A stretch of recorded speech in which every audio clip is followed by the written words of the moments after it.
Ele não conseguia pensar em mais nada enquanto a comida estava à sua frente. Ele não conseguia nem evitar a admiração que brotava de sua boca. Ah! É tão delicioso! O vice-mordomo Hans estremeceu com as palavras que saíram da boca de Keiel. Keiel estava sentado sozinho à mesa, com Hans parado ao lado dele. Além do café da manhã, a família do conde Renetius tendia a cuidar das outras refeições livremente. Para ser honesto, era principalmente porque cada um tinha suas próprias responsabilidades. Ninguém disse que era fácil ser nobre. Principalmente se você trabalhava na administração ou na política, tinha que seguir uma programação rígida, deixando de lado todo o resto se recebesse um pedido de alguém acima de você. O conde Delruf tinha responsabilidades como senhor da região, tornando difícil compartilhar outras refeições juntos, enquanto os irmãos mais novos de Keiel cronometravam suas refeições com base em seus estudos. A condessa estava ocupada interagindo com as esposas de famílias influentes na região, bem como outras tarefas, agora que penso nisso. Keiel largou o garfo depois de se lembrar de algo repentinamente. Hans começou a ficar nervoso, pensando consigo mesmo que aquele era o Keiel normal. Ele estava preocupado porque não sabia quando aquele garfo pode voar em direção a seu rosto. Keiel não se importou se Hans estava nervoso ou não, pois se perdeu em seus próprios pensamentos. Há muitos especialistas escondidos como artistas ou artesãos. O reino Rohan era bastante avançado na construção e nas artes, especialmente na escultura. Era porque havia muito mármore no reino Rohan. Graças a isso, a região de Renetius se tornou a quinta melhor região de mineração de mármore, rendendo muito dinheiro. Além disso, uma cadeia de montanhas ocupava a maior parte da região do Conde Renetius. Mesmo estando localizada no noroeste, as montanhas eram extremamente férteis, permitindo aos residentes cultivar uvas entre as montanhas para o vinho. Embora não houvesse uma grande quantidade de vinho dessas áreas, ainda assim era tratado como um dos melhores vinhos de todo o continente. No entanto, a mente de Keiel estava mais ocupada com os indivíduos fortes, e não com esses fatos. Ele até havia perdido o almoço enquanto ficava sentado no escritório pensando sobre isso o dia todo. Por que existem tantos especialistas nesta terra estúpida? Este não é o Murim. Havia tantos especialistas e eremitas aqui, como nos Murim. Foi por isso que Keiel chegou a uma conclusão. Não mexa com ninguém. Um chefe de aparência comum pode ser um especialista em veneno, e a pessoa que trabalha na oficina pode ser alguém que mata pessoas violentamente com seus fios. Este era aquele tipo de lugar. Suspirar, um suspiro profundo saiu da boca de Keiel. Ele havia acabado de completar seu plano para evitar morrer e viver em paz. Jovem mestre. Keiel, que queria deixar escapar outro suspiro, voltou seu olhar para a fonte da voz cautelosa. Era o vice-mordomo Hans. O que devo pedir para eles fazerem outra coisa? Hans conteve o suspiro depois de ver Keiel franzindo a testa e abrindo amplamente os olhos. Ele estava pensando que Keiel agora iria virar a mesa. Hans não sabia por que o conde o designou para cuidar de Keiel, mas conteve seu desespero crescente enquanto esperava pela resposta de Keiel. E Keiel respondeu. Por que você faria isso com algo tão delicioso, com licença? Keiel pegou o garfo de volta e cortou a carne.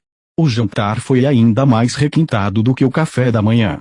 Não era delicioso porque ele nunca tinha comido algo assim quando ainda era Kim-R-O-K-Sou, mas porque era um sabor extravagante, mesmo para o Keiel original. Kim-R-O-K-Sou não sabia como o Keiel cresceu, mas o Keiel original tinha problemas com qualquer coisa que não fosse sofisticada. Ele gostou bastante desse fato. Todo mundo sabia que era esse o caso e só trazia o melhor dos melhores. Keiel colocou um pedaço do bife bem cozido, mas ainda suculento, na boca quando pediu a Hans. Sua atitude dizia que ele não se importava em nada com as etiquetas. Hans, quem fez esta refeição? Foi o segundo chefe Bicroques. Keiel de repente perdeu o apetite. Bicroques. Ele era limpo e era filho do servo Rony. No entanto, ao contrário de seu pai, ele se especializou no caminho da espada e não em assassinatos. Bicrooks também era obcecado por limpeza e afiava sua lâmina imaculada todos os dias, usando a mesma espada para cortar as cabeças de seus inimigos fora de seus corpos. Ele também é especialista em tortura. Esse tipo de cara acaba admirando a habilidade com a espada de Choi-Han e opta por segui-lo. Seu pai, Rony, faz um acordo com Choi-Han para ajudá-lo e decide partir com os dois pelo bem de seu filho. Embora possa não parecer, Rony aprecia seu filho um pouco. Kaeya olhou para o bife mal passado, que ainda estava ligeiramente roçado por dentro, e engoliu em seco algumas vezes. Não posso permitir que meu sangue derrame como este bife. Ele voltou seu olhar para Hans, que ainda estava olhando para ele antes de cortar outro pedaço de bife e colocá-lo na boca. É uma delícia. Ele é filho de Rony, certo? Eu não sabia que ele era um chefe tão talentoso. Vou entregar sua mensagem ao chefe Bicrooks. Tenho certeza que ele ficará muito feliz em saber que o jovem mestre Kaeya elogiou sua culinária é assim mesmo. Deixe-o saber que eu realmente gostei desta refeição deliciosa, sim senhor. Hans estava olhando para Kaeya com uma expressão rígida, mas Kaeya havia se decidido. Ele não iria mexer com Bicrooks e trabalharia para causar uma boa impressão. Kaeya apreciou a refeição mais uma vez com o coração relaxado. Tudo ficará resolvido assim que ele fizer Bicrooks correr para Choi-Han e deixar a região. Kaeya já havia feito o que considerou um plano muito bom para que isso acontecesse. Assim como no café da manhã, Kaeya esvaziou completamente a louça. Ele tinha um sorriso satisfeito no rosto quando se levantou e olhou para Hans. Hans, por que você de repente acabou sendo designado para mim? Hans havia mencionado antes do jantar que seu pai, Delruif, o havia enviado para cuidar pessoalmente das necessidades de Kaeya. Embora Kaeya não soubesse da situação na família do Conde Renetius e depois que Choi-Han partisse, Hans era extremamente habilidoso e provavelmente tinha a melhor chance de todos os vice-mordomos de se tornar o mordomo oficial. Hans curvou ligeiramente a cabeça e respondeu à pergunta.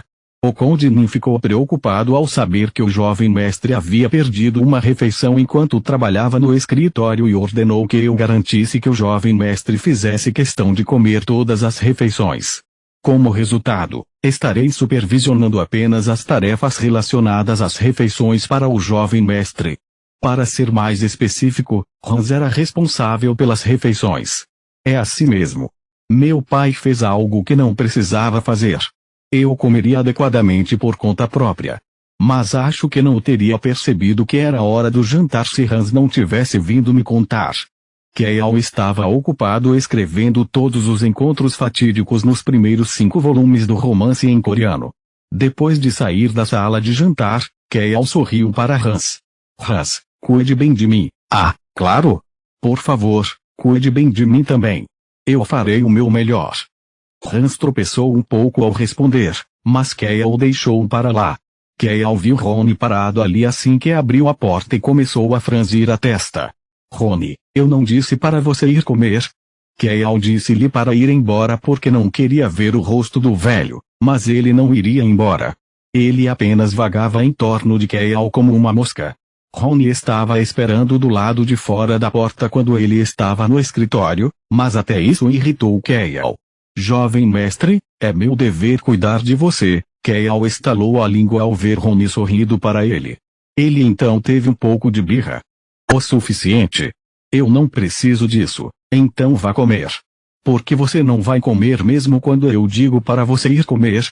Não me siga. Você conhece meu temperamento se eu fizer, certo? Aspas. Kaeya ameaçou Rony com seu olhar para reforçar que ele não queria que Rony o seguisse enquanto ele voltava para o escritório. Quando ele olhou para trás, Rony estava parado ali com uma expressão rígida enquanto Hans o olhava em choque. Eu não deveria ter tido um acesso de raiva. Kaeya ficou com medo da expressão rígida do velho assassino e virou a cabeça antes de voltar correndo para o escritório. A mesa estava completamente vazia. O documento que ele trabalhou tanto para escrever em coreano já foi queimado no fogo. Kaeya tinha feito isso sozinho. Não havia ninguém aqui que soubesse coreano, mas ele tinha que ter cuidado. Ele também disse a todos os criados para não entrarem no escritório sem sua permissão. Eu me lembro de tudo mesmo. Kimi Ryokazu sempre foi bom em lembrar coisas de que gostava. Gibis, novels, filmes, fosse o que fosse, desde que gostasse, era capaz de lembrar os nomes e as aparências dos personagens. Claro, se ele não gostasse de algo, ele não se lembraria de nada sobre isso. Keiao recostou-se na cadeira e pensou no que precisava fazer no futuro. Primeiro, eu preciso ver Shoihan amanhã e fazer isso. Os cantos de seus lábios começaram a subir lentamente. Eu preciso pegar um escudo, viver muito sem morrer. Ele não tinha a intenção de lutar. Para atingir esse objetivo, o primeiro passo foi elevar suas defesas. O segundo foi encontrar um método de recuperação. O terceiro foi ser mais rápido do que qualquer outra pessoa. O quarto foi uma força que não o machuca, mas pode matar outras pessoas. Claro, o mais importante era evitar o campo de batalha ou qualquer lugar onde possa haver derramamento de sangue.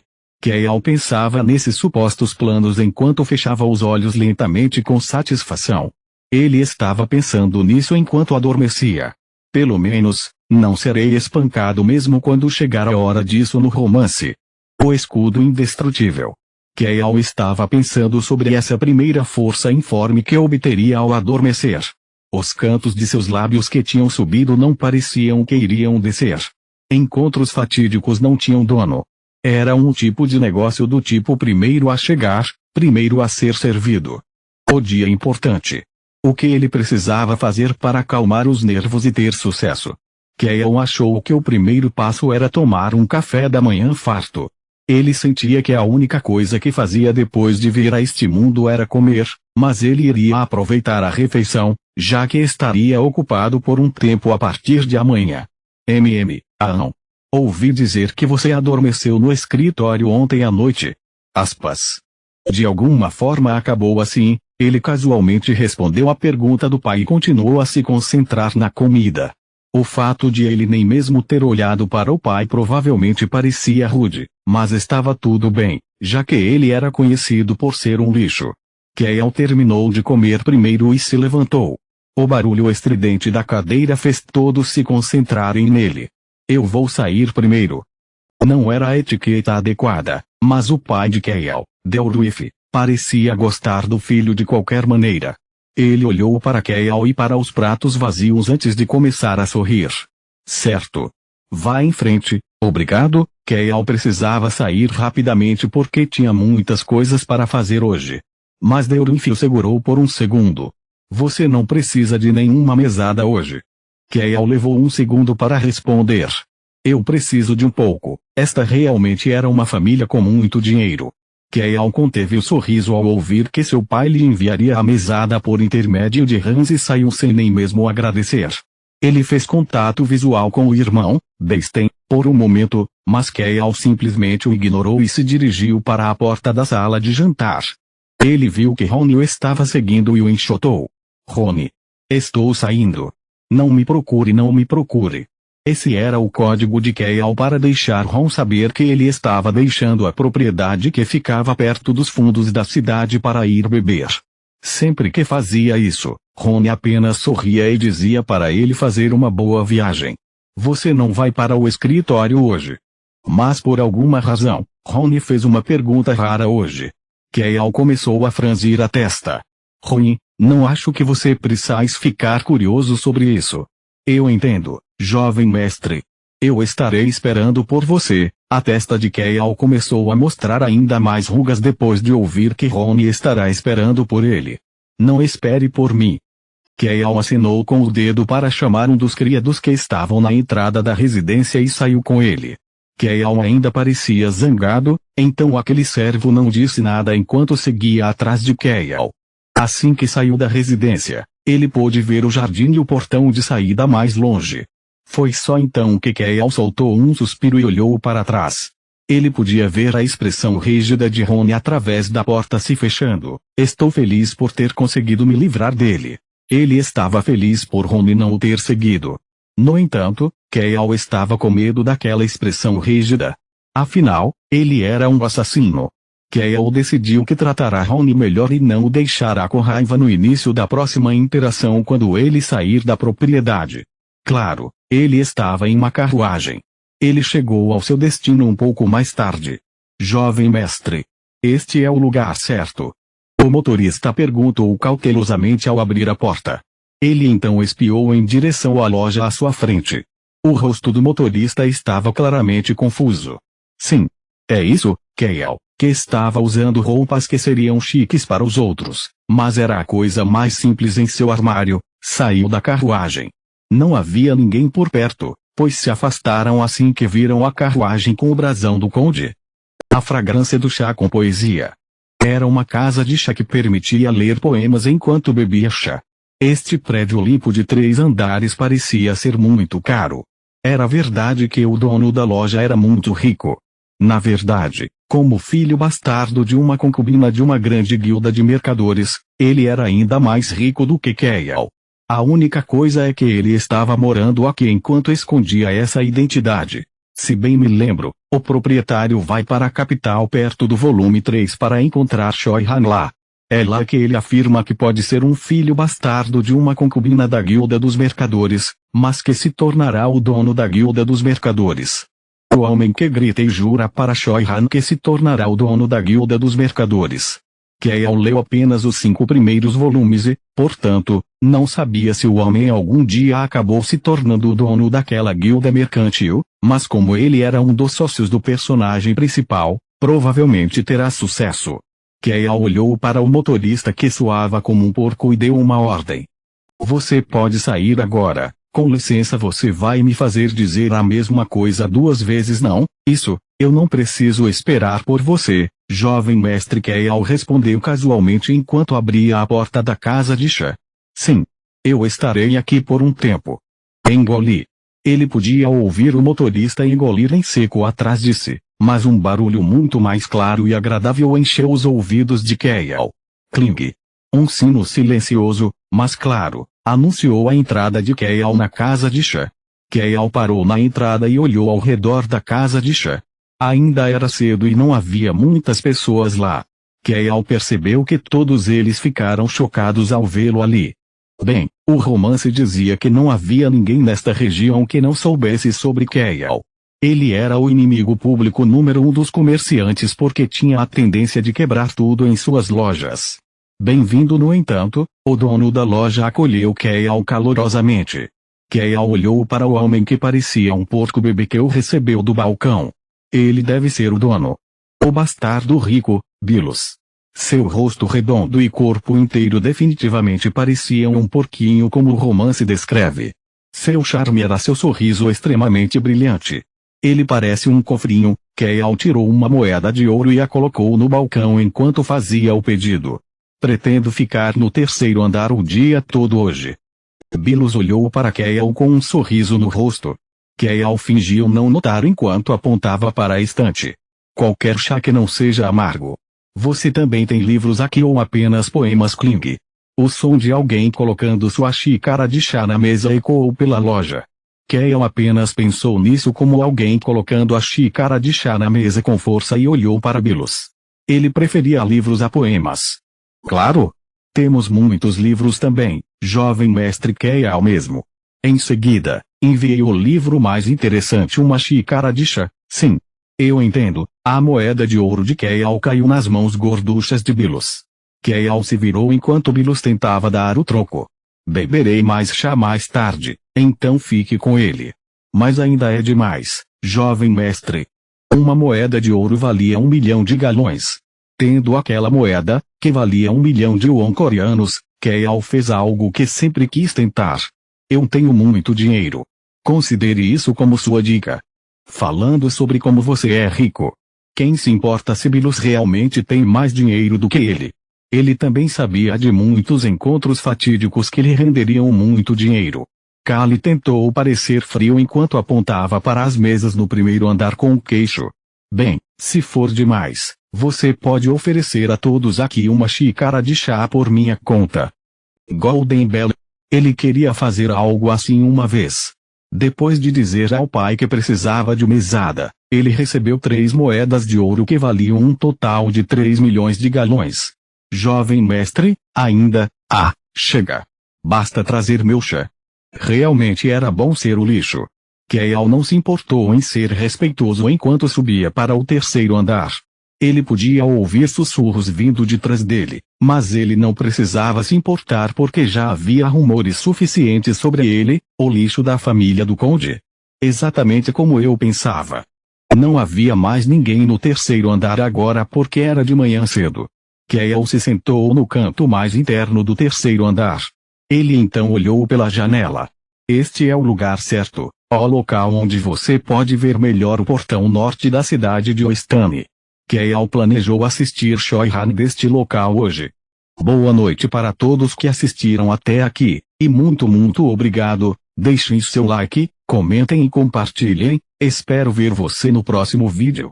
Meu maior interesse é ter pessoas